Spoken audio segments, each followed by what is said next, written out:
ভাবুন তো, মানে বাড়ির বাচ্চারা যখন ঘন্টার পর ঘন্টা স্মার্টফোনে ডুবে থাকে, তখন হঠাৎ করে রেগে গিয়ে আমরা হয়তো ফোনটা কেড়ে নিই। মনে হয় যেন দারুণ একটা কাজ হলো, তাই না? একদম, মানে সাময়িকভাবে মনে হয়। ভাবুন তো, মানে বাড়ির বাচ্চারা যখন ঘন্টার পর ঘন্টা স্মার্টফোনে ডুবে থাকে, তখন হঠাৎ করে রেগে গিয়ে আমরা হয়তো ফোনটা কেড়ে নিই। মনে হয় যেন দারুণ একটা কাজ হলো, তাই না? একদম, মানে সাময়িকভাবে মনে হয় যেন সমস্যার সমাধান হয়ে গেল। হ্যাঁ, কিন্তু গবেষণার তথ্য তো অন্য কথা বলছে। হঠাৎ ফোন কেড়ে নেওয়ার এই কাজটাই নাকি আসক্তিকে আরও মারাত্মক রূপ দিচ্ছে। আজকের এই গভীর বিশ্লেষণে আমরা ঠিক এই চমকে দেওয়া জায়গা থেকেই শুরু করব। আর এটা খুবই জরুরি একটা আলোচনা, কারণ চারপাশের পরিবেশে আমরা প্রায়ই দেখি বাবা মায়েদের একটা সাধারণ আক্ষেপ থাকে, ওই বাচ্চারা সারাদিন স্ক্রিনে মুখ গুজে আছে।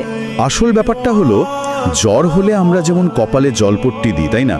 তাতে শরীরের উপরিভাগের তাপমাত্রা একটু কমে, সাময়িক আরাম মেলে।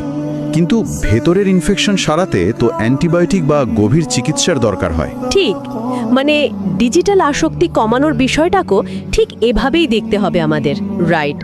এই যে জোর করে ধমক দিয়ে গ্যাজেট কেড়ে নেওয়া, এটা ওই জলপট্টির মতোই একটা অগভীর সমাধান।